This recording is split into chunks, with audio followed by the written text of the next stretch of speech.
They called him a monster. Honestly, he didn't even disagree. But he never thought the universe would take that literally. A year ago, he was Leo Vallon, verified influencer, brand ambassador, the golden boy of social media. Could. Now, his reflection could crack glass, and his followers, well, they ghosted him before he... Yeah. Welcome to his beast era. Back then, everything he touched turned into a post. He'd wake up to a ring light before he even brushed his teeth. Every smile was rehearsed, every laugh edited to perfection. People adored him, not for who he was, but for what he looked like. And he liked it that way. At meet and greets, he was the charming celebrity. Hugs, selfies, fake compliments. Until one day, a fan handed him a small box. Inside was a handmade necklace, the kind you'd find on Etsy. She said, "It's enchanted. It brings real love." He laughed, on camera. He told her, "Sweetheart, I already have all the love I need." Then he tossed it in the trash. The crowd laughed. She didn't. That clip went viral for all the wrong reasons. #Leo the Cruel, #Plastic Prince, #Beast in Designer. He thought it would blow over. It didn't. That night, he looked in the mirror, and something was off. His reflection blinked when he didn't. His skin cracked like old paint. His eyes glowed faintly gold. And when he screamed, his voice came back distorted like a recording played backward. By morning, he wasn't Leo Vallon anymore. He was something else. And online, all his accounts were gone, deleted, like the world unfollowed him, for real. So he ran. Somewhere, no one would recognize the monster he'd become. He found an old mansion on the edge of the city, abandoned, creepy, perfect for hiding. For months he didn't step outside. He covered every mirror. He couldn't bear to see what he'd turned into. He'd scroll through memories of his old life, ads, photo shoots, fake smiles, and for the first time, he realized how empty it all looked. Then one night, he heard something strange. Music. A voice singing. At first, he thought he was losing it, hallucinating from loneliness. But it kept going. Soft, steady, human. Someone had moved into the cottage next door. Her name was Aria. He first heard her laugh before he even saw her. He yelled through the cracked wall, "Hey, some of us are trying to mope in peace over here." She laughed back, "Then mope quieter, beast boy." That was the first real human voice he'd heard in months, and it was the first time in forever that he smiled. She was a music student, blind since birth. She'd moved here for quiet, cheap rent and inspiration. Instead, she got him, a cursed recluse next door. At first, they only talked through the wall, but soon it became routine. Every night, he'd hear her voice. Every morning, he'd wait for her to sing again. She asked questions, real ones. What's your biggest regret? What do you miss most about being seen? He didn't know how to answer, so he told her the truth. He said, "I used to think being loved by millions meant I mattered. Now I realize I didn't even love myself." She was quiet for a moment, then said softly, "That's not love. That's applause. And applause fades." That line stayed with him. It hit harder than any insult ever had. Days passed, he started fixing the mansion, mostly to distract himself. She'd play piano, he'd listen. Sometimes he'd hum along quietly. One night, she asked him to open his window. He hesitated. She said, "Let's have dinner. You on your side, me on mine." He laughed. "You really want to eat with a monster?" She smiled through her voice. "I'm blind, remember? You sound kind of beautiful." That stopped him cold.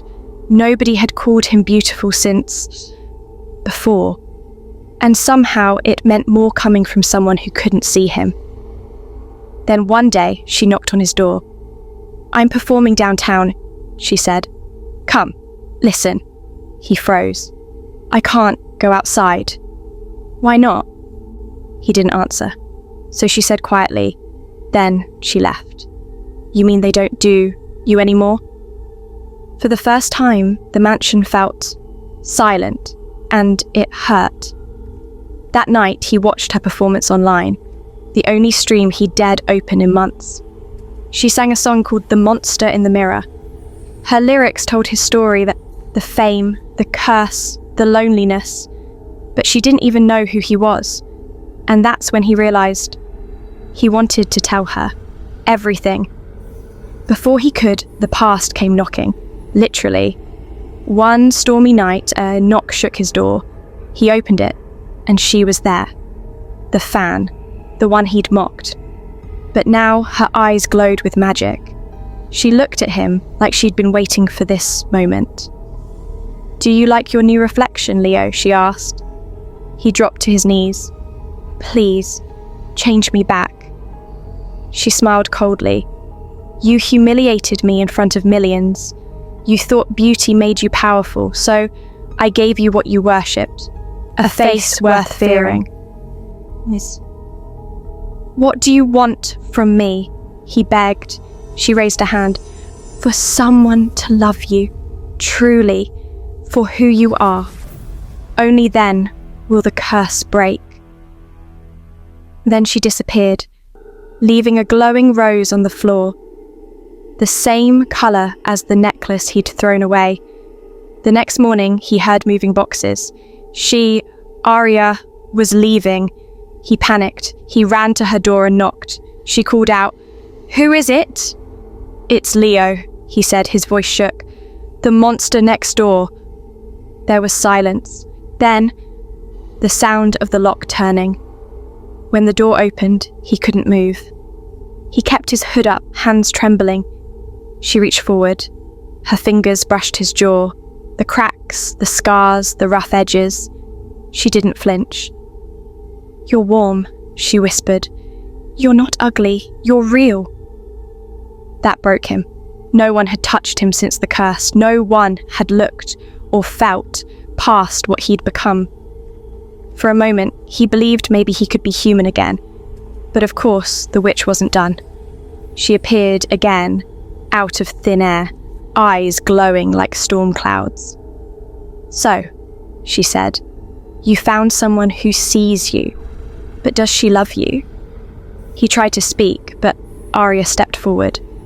"I do," she said softly. "I loved him before I knew his face, and now that I've seen it, I love him more." The witch smirked. Then, prove it. A burst of light exploded, blinding even Aria. When it faded, she collapsed into his arms. "Why did you do that?" he cried. She smiled weakly. "Because he deserved to be loved for real. Even monsters need a song." Her words echoed like music as the light around them shifted. He looked down, his hands, his skin, normal again. The cracks were gone, but Aria, she was quiet. Her sight, how the little she had, was gone completely. Months passed, the curse was lifted, but his heart wasn't, not until he found a way to give her something back. They turned the mansion into a school for kids who felt different. Aria taught voice. He taught storytelling and confidence. Every wall that once echoed with his loneliness now carried laughter. Sometimes they'd sit by the same cracked wall where it all began. She still called him Beast Boy. He pretended to hate it. One evening, a student asked him, "Mr. Leo, is it true you used to be famous?" He laughed. "Once, but that was before I knew who I really was." Aria smiled and said, "He used to be beautiful. Now, he's real." And in that moment, he realized the curse didn't ruin his life. It rewrote it. So, yeah, maybe he was the monster. But at least now, he finally knew what beauty meant.